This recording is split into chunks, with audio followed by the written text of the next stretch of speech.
भाई बहनों, मित्रों, मेरे साथियों, आप सबको जय मसीह की। मित्रों, आप सब लोगों का इस चैनल में स्वागत है। आइए हमारे साथ में सम्मिलित होकर परमेश्वर के आशीषों को आनंद दीजिए। मित्रों, आप सब लोग कैसे हो? अच्छी तरह से हो? मित्रों, मुझे पूरा विश्वास है, पूरी आशा है कि आप सब लोग अच्छी तरह से हैं, क्योंकि परमेश्वर आपके साथ में है। मित्रों, मैं प्रतिदिन की तरह आज सुबह के समय फिर आप लोगों के सामने उपस्थित हुआ हूँ। मैं आज आपके लिए, आपके परिवार के लिए, आपके बच्चों के लिए प्रार्थना करूँगा। इससे परमेश्वर आपको शांति प्रदान करे, इससे परमेश्वर आपके बच्चों की सुरक्षा करे। मित्रों, मैं सबसे पहले वचन बताऊंगा, फिर आपके लिए, आपके परिवार के लिए प्रार्थना करूंगा। मित्रों, आज का वचन है जो मैं आप लोगों के सामने लेकर के आया हूँ। वो वचन इस प्रकार है। मित्रों, मैं तुझको संकट में डालूंगा, नगर में शोक मनाया जाएगा, हर जगह रोना पीटना होगा, तू निसंदेह मेरे क्रोध का अग्निकुंड बन जाएगा। आमीन। मित्रों, जब हम परमेश्वर की आज्ञा को नहीं मानते हैं, परमेश्वर की आज्ञा के अनुसार नहीं चलते हैं, तो परमेश्वर हम पर अपने क्रोध को प्रकट करता है। मित्रों, संकट डालता है, चाहे गांव में हो, घर में हो, नगर में हो, शोक मनाया जाता है, हर जगह रोना पीटना होता है। मित्रों, परमेश्वर निसंदेह हमारे अधर्म पर, हमारे पाप पर अपने क्रोध को प्रकट करता है और उसका क्रोध अग्नि का एक कुंड बन जाता है। मित्रों, हम उसी प्रकार हम देखते हैं। अब हम इस वचन के द्वारा हम बात करेंगे, इस वचन के आधार पर हम प्रार्थना करेंगे। मित्रों, क्योंकि परमेश्वर प्रेम है, परमेश्वर प्रेम है और परमेश्वर हर एक से प्रेम करता है।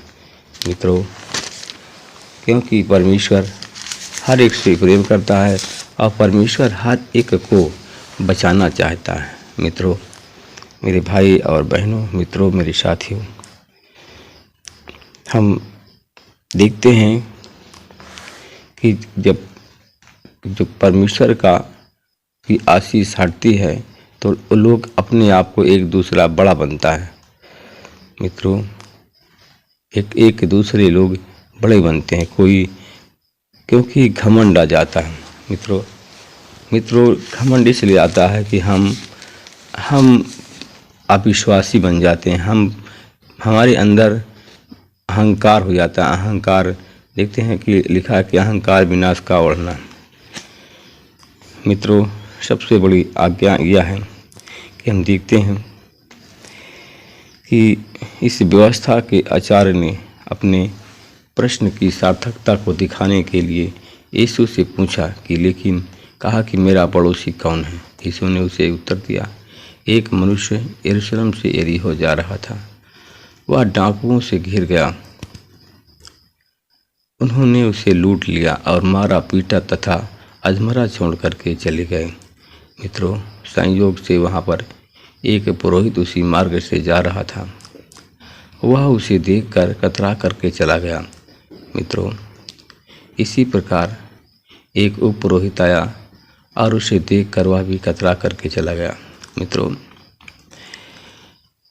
अब एक सामरी यात्री उसके समीप से निकला, उसे देखकर वह दया से द्रवित हो उठा और वह उसके पास में गया और उसने उसके घावों पर तेल और दाखरस की लगा करके पट्टी बांधी। मित्रों, तब वह उसे अपनी एक सवारी पर बैठा करके एक बाजार में ले गया और उसने उसकी सेवा पर चर्चा किया।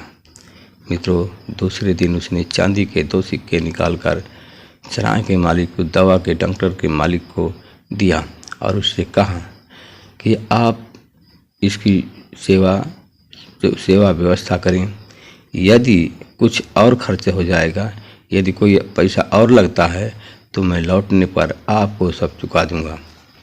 मेरे भाई और बहनों, मित्रों, मेरे साथियों, यीशु ने व्यवस्था के आचार्य से पूछा, अब बताइए तुम्हारे आज विचार में उन तीनों में से कौन डाकुओं के हाथ में पड़े मनुष्य का पड़ोसी सिद्ध हुआ?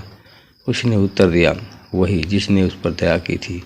यीशु बोले, जाओ तुम भी ऐसा ही करो।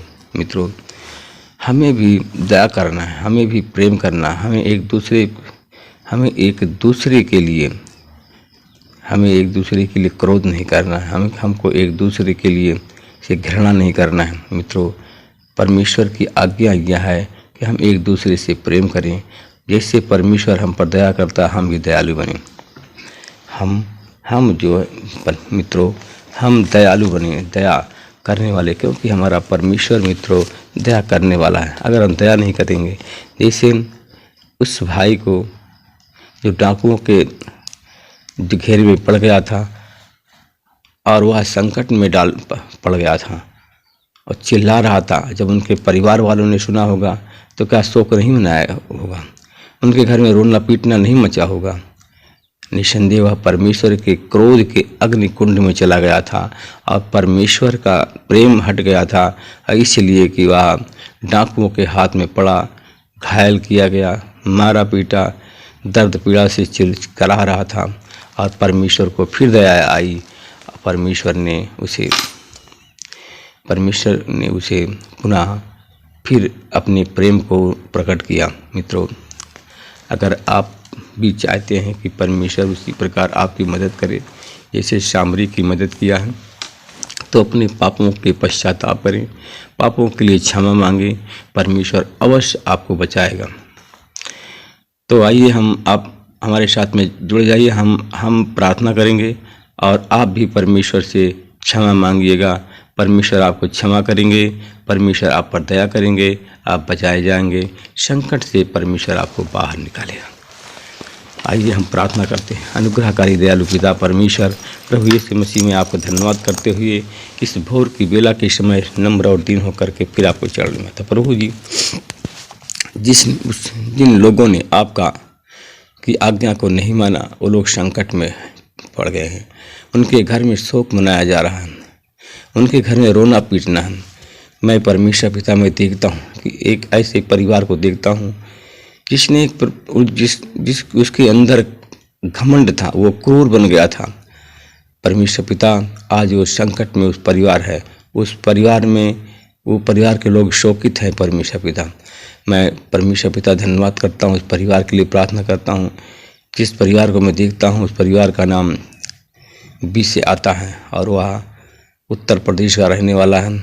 उसके घर में रोना पीटना मचा है, संकट में पड़ा है और उसके परिवार के लोग शोकित हैं। मैं परमेश्वर पिता उस परिवार को तेरे हाथ में देता हूँ, उस परिवार की सुरक्षा की जिम्मेदारी तेरे हाथ में देता हूँ। परमेश्वर पिता, उस परिवार में मैं देखता हूँ और परिवार परमेश्वर पिता कि जो कि परिवार इतना बीमार है, इतना कष्ट में है कि उस परिवार में, क्योंकि जो हमारा भाई बीमार है, अस्पताल में पड़ा हुआ है, डॉक्टरों ने जवाब दे दिया है। परमेश्वर पिता, वो परिवार, डॉक्टरों ने जवाब दे दिया, उस परिवार के लोग, सारे लोग संकट में पड़ गए हैं, शोकित हैं, रोना पीटना मचा हुआ है। परमेश्वर पिता, वो परिवार जिसका नाम को मैं आप लोगों के सामने बताता हूँ। परमेश्वर, वो उस भाई का नाम है दीनबंधु। मैं उस दीनबंधु भाई के परिवार के लिए प्रार्थना करता हूँ। परमेश्वर पिता, जो काल चक्र उनके परिवार से गुजर रहा है, उनके पत्नी पर, परमेश्वर पिता उस संकट में है, शोक में डूब गया उस परिवार, उस घर में। इसके लिए उसकी पत्नी बीमार है, उसके बच्चे उसके बच्चों में रोना पीटना मचा हुआ है। परमेश्वर पिता, मैं उन परिवार पर आपकी आशीष बोलता हूँ, उसके पत्नी को भी तेरे लहू से ढांकता हूँ, तेरी आशीष बोलता हूँ। ये दीनबंधु दिल्ली का रहने वाला परमेश्वर पिता पर आपका क्रोध उसके परिवार पर है, क्योंकि आपके क्रोध उस परिवार पे है। आपकी आज्ञा को उन्होंने नहीं माना, इसलिए वह अग्नि कुंड में, उनके घर में आग लगी हुई है और उनके घर में रोना पीटना मचा हुआ। परमेश्वर पिता, मैं उस परिवार पर आपकी आशीष बोलता हूँ, उस परिवार को मैं तेरे हाथ में देता हूँ। इस प्रार्थना को मैं यीशु के नाम से मांगता हूँ, आमीन। मित्रों, जो लोग बीमार हैं, उस परमेश्वर पिता, जो लोग बीमार हैं उन पर मैं आपकी आशीष बोलता हूँ, उनकी बीमारी यीशु मसीह के नाम चली जाए और वो लोग चंगे हो जाए। मैं उन भाई और बहनों के लिए प्रार्थना करता हूँ जो शैतान से ग्रसित हैं, शैतान उनके जीवन चला जाए और लोग चंगे हो जाए, जिसके द्वारा तेरे नाम की महिमा करवाई। महिमा आपको देता हूँ। परमेश्वर पिता, मैं उन भाई बहनों के लिए प्रार्थना करता हूँ जो शुगर के रोगी हैं, थायराइड के रोगी हैं, ब्लड प्रेशर के रोगी हैं, कैंसर के रोगी हैं, मैं उन सब पर आपकी आशीष बोलता हूँ। यीशु मसीह तेरे नाम से उनको मैं प्रेस करता हूँ। मैं उन भाई और बहनों के लिए प्रार्थना करता हूँ जो हमारे चैनल में जुड़े हैं, प्रार्थना सुन रहे हैं, देख रहे हैं। मैं ऐसे ऐसे परिवारों के बारे में देखता हूँ कि उनके उस घर में रोना पीटना मचा हुआ है। ऐसा एक परिवार है जिसके घर में रोना पीटना मचा हुआ है। वो परिवार है राजस्थान से आता है। उस परिवार के सदस्य का नाम सा से आता है। हमारा भाई परमेश्वर पिता उस घर में आपसे आपकी आशीष हट गई है। परमेश्वर पिता उसका पुत्र बीमार है, बहुत ज़्यादा हालत ख़राब है। परमेश्वर पिता उसका पुत्र और बहू दोनों बीमार हैं। पुत्र का नाम है उसका सी और उसकी बहू का नाम यश से आता है। उसके पूरे परिवार में मातम छाया हुआ है। मैं परमेश्वर पिता मैं उस परिवार के लिए प्रार्थना करता हूँ। उस परिवार का रोना पीटना बंद है। जो दो लोग बीमार हैं इन पर मैं आपकी आशीष बोलता हूँ। यीशु मसीह तेरे नाम से ब्लेस करता हूँ।